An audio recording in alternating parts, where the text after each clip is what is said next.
Hey everyone, come with me on an art adventure in Harrisburg, Pennsylvania.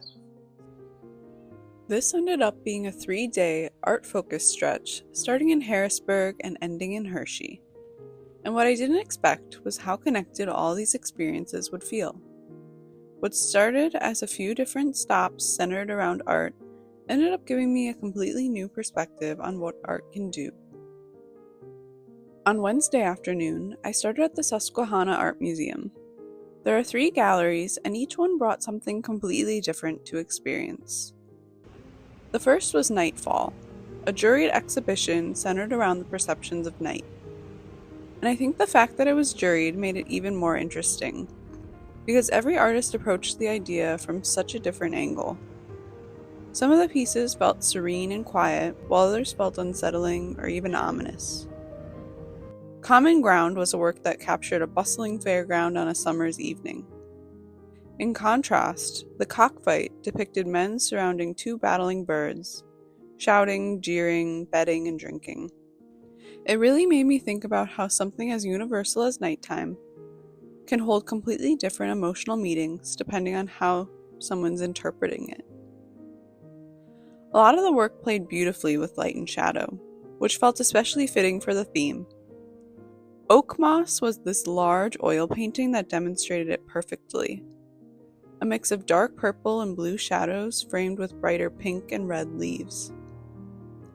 And I also came across a medium I've never heard of before, intaglio.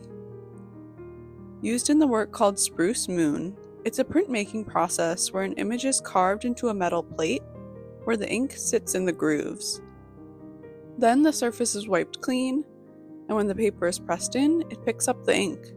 That's one of my favorite parts about visiting museums, finding techniques, processes, and perspectives that expand how I think about making art.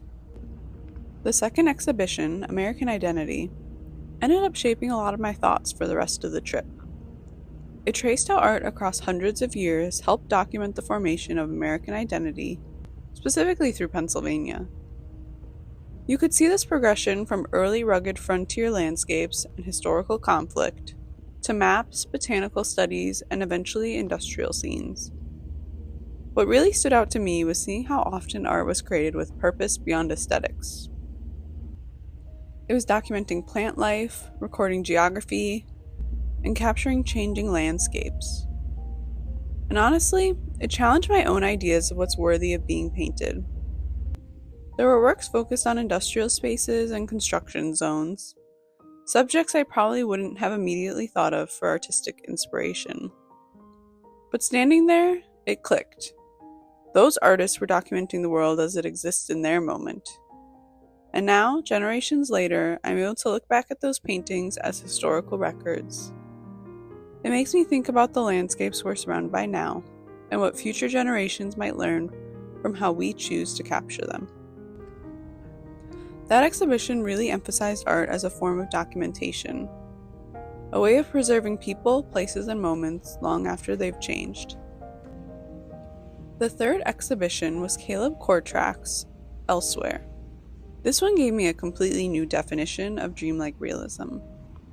The paintings depicted his children asleep, daydreaming, or caught in moments of divided attention. And they were incredibly realistic, but some had visual disruptions that almost looked like a glitch. It created this tension between precision and memory. Like the paintings weren't just documenting what happened, but what it felt to be his children in that moment. And I loved that.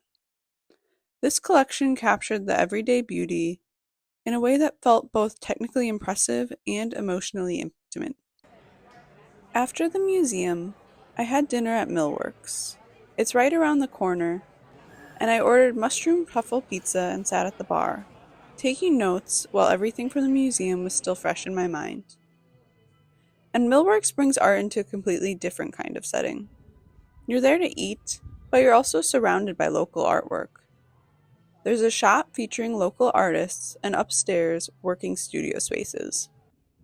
It's not the kind of environment where art demands your full attention. It exists alongside everything else. And in a way, it felt like a modern continuation of the American Identity exhibition. Pennsylvania artists documenting their own lives and perspectives right now, creating the work that someday could be a part of how this moment is remembered. On Thursday afternoon, I went to Wildwood Park, and this was a completely different pace. It was one of those cool, misty spring afternoons where everything feels especially still. There was a light rain, and the whole trail had this quiet calm to it. I wasn't expecting it. I was just trying to get outside. But there were these small art installations along the path. Just little vignettes made of mostly natural materials. If you weren't looking for them, you might miss them. And I really liked that.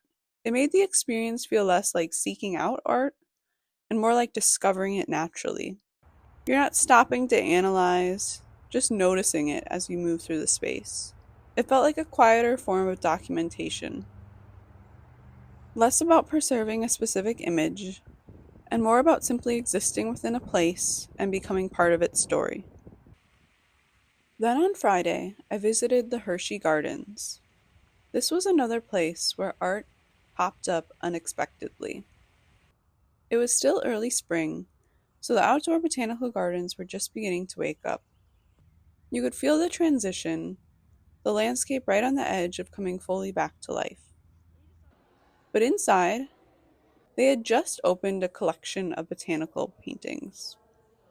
And that's where everything started to connect for me, because just like the maps and the landscapes I had seen at the museum, these paintings were also serving a purpose beyond beauty.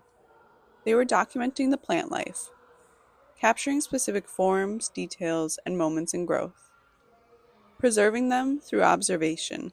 Seeing those paintings while surrounded by living versions of the subjects made me think about how art allows us to study, preserve, and understand the natural world in a completely different way. Different subjects and different purposes. Across all 3 days, I kept coming back to the same thought. Art is really a tool to capture something, to document it, and to leave some kind of record behind. Whether that's the history in a museum, a moment in nature, a family memory, or something as simple as a plant in bloom. And seeing the idea show up in so many different ways, across so many different places, made this whole experience feel a lot more connected than I expected. It's a perspective I'll carry into my own work.